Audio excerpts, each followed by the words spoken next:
Un hombre le dice a su esposa que le acaban de subir el salario y que sería buena idea comprar un coche más grande antes de que su coche se deteriore más y sea más difícil venderlo. Un carro para toda la familia, de 4 puertas y que no gaste mucha gasolina. Ella se alegra de que esté pensando en la familia y el esposo se va a comprar el coche. Horas después regresa y la esposa le pregunta: ¿de quién es el auto convertible que vienes manejando? Y él le dice que le dieron un precio increíble y que se lo han financiado a 5 años. Por más argumentos racionales que pueda expresar para justificarse, cabe la posibilidad de que esté comenzando a sentirse viejo y cree que ese carro puede minimizar esa sensación. ¿Cuántas cosas compramos y después nos preguntamos por qué lo hicimos? ¿Qué es lo que te lleva a decidir por un auto o por otro? ¿Qué te lleva a decidir unirte o separarte de tu pareja? ¿Por qué has decidido estudiar una determinada carrera? ¿Nuestras decisiones son racionales o emocionales? Mi nombre es Aarón Pérez y te doy la bienvenida a otro episodio más de Despertar Consciente. Jürgen Klarich, profesional del mercadeo y la publicidad, fundador de MindCode International, empresa líder en investigaciones de mercado basadas en ciencias como la antropología, la sociología, la semiótica y la psicología, afirma que los clientes no saben por qué están comprando un producto o servicio. Comenta además que el primer descubrimiento científico en el sector de las llamadas neuroventas indica que el 85% de la decisión de todo lo que compras es inconsciente o subconsciente, y solo el 15% restante es consciente. Siempre y cuando el comprador no sea un robot, sino un ser humano que tiene un cerebro y siente emociones, los procesos de compra siempre son principalmente emocionales. Stanislaw Batrach, quien fue investigador en la Universidad de Harvard, doctor en biología molecular y neurocientífico argentino, afirma que el 95% de las decisiones que tomamos todos los días son emocionales.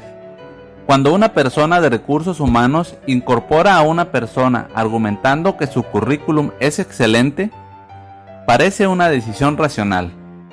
Sin embargo, pasaron otras cosas en la toma de decisión que fueron emocionales. Cuando conoces tus emociones, tomas mejores decisiones. Por eso la inteligencia emocional es realmente importante para el autoconocimiento. Uno de los principales errores que se pueden cometer en la actualidad es no entender cómo funciona la mente humana y cómo la biología hace que nuestra conducta cambie. Contamos con muchas opciones como el psicoanálisis, el coaching, un cura, un rabino, meditación, libros, etc., mediante los cuales puedes conocerte más y en consecuencia tomar mejores decisiones. La biología en general y la neurociencia en particular, es decir, el estudio de cómo funciona el cerebro, han tenido grandes avances tecnológicos, sobre todo en los últimos 10 años. Pero todo comenzó en 1952, cuando el médico y neurocientífico Paul MacLean formuló su teoría de los 3 cerebros, en la que establece que el cerebro tiene una distribución diferente a las establecidas hasta entonces, afirmando que en realidad existen 3 cerebros en uno. Esta teoría está fundamentada en una teoría de la evolución que propone que no venimos solamente de los monos, sino que dentro de nuestro proceso evolutivo, hace millones de años éramos reptiles. Luego pasamos a ser mamíferos primitivos y finalmente nos convertimos en humanos. La teoría de MacLean no ha estado libre de fuertes cuestionamientos. Sin embargo, está lejos de ser una teoría obsoleta.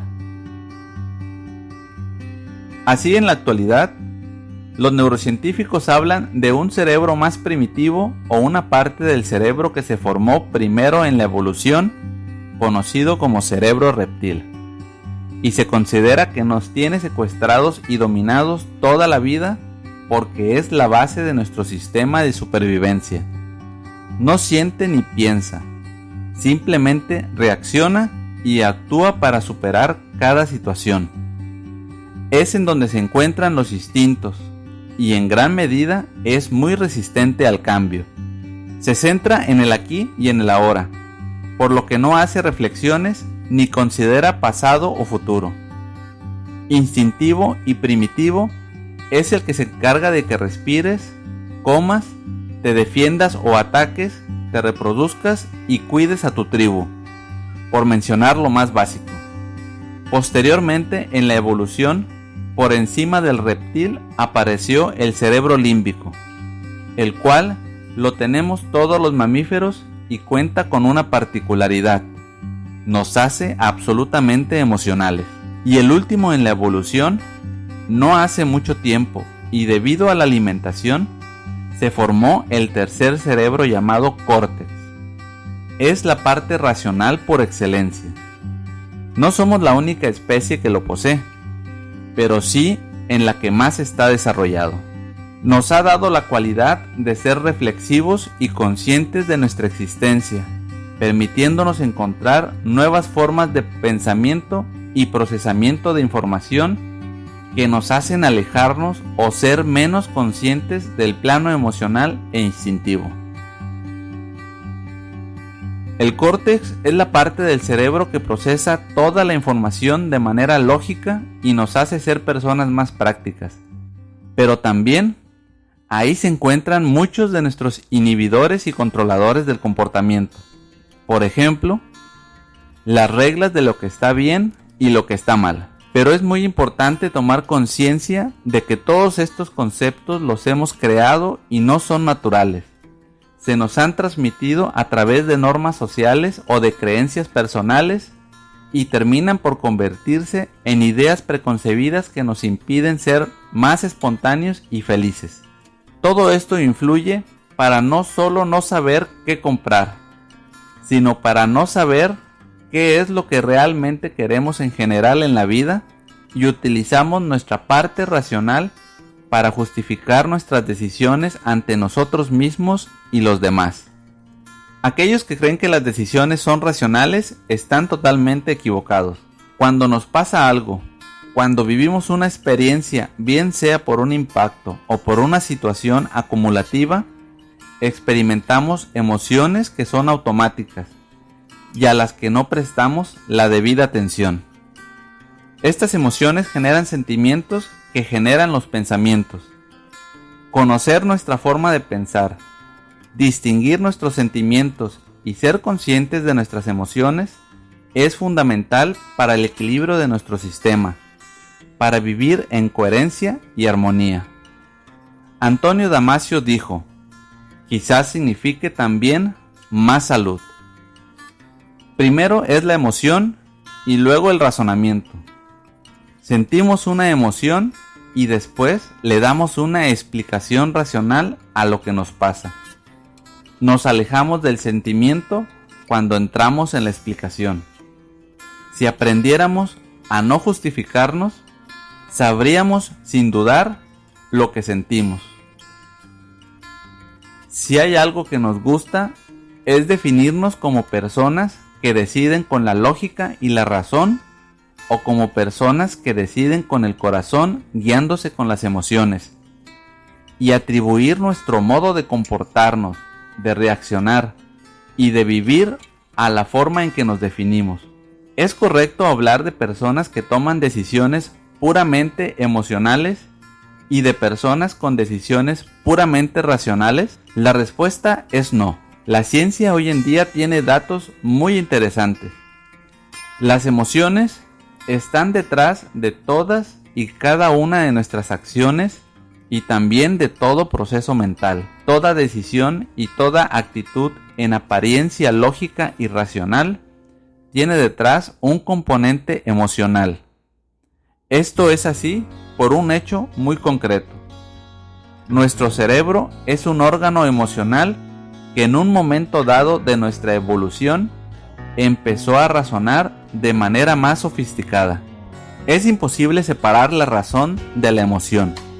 porque las estructuras neuronales que son mediadoras de cada uno de nuestros comportamientos y decisiones hacen uso de ambas esferas.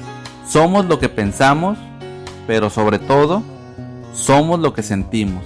Ciertamente existen personas que son más impulsivas que otras, que se dejan guiar más por la intuición que por decisiones más meditadas y consensuadas con un largo ejercicio de reflexión. Pero no debemos creer que la emoción puede ser excluida de cualquier comportamiento.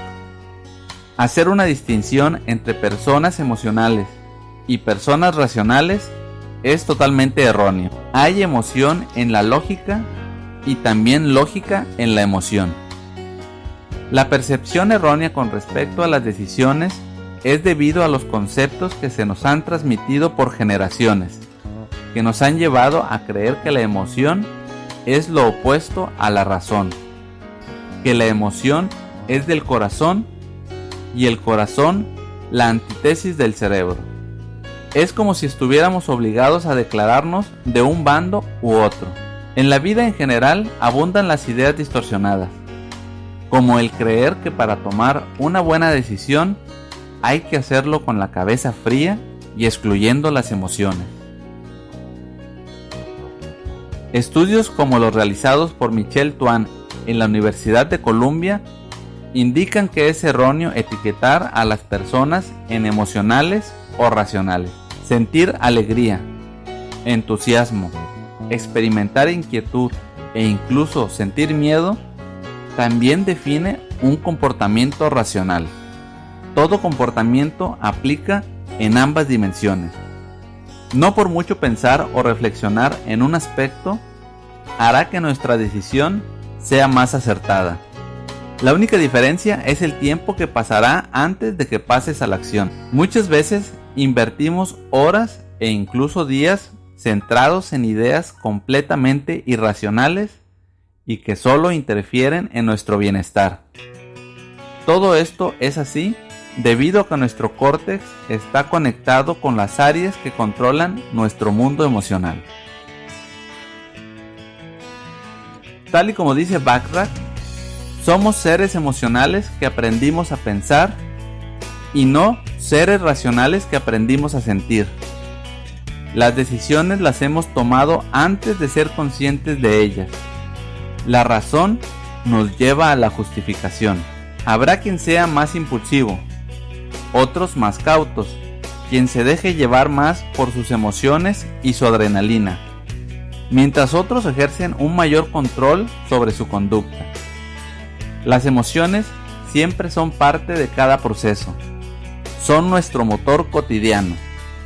Saber entenderlas, manejarlas y usarlas a nuestro favor hará que tengamos una mejor calidad de vida.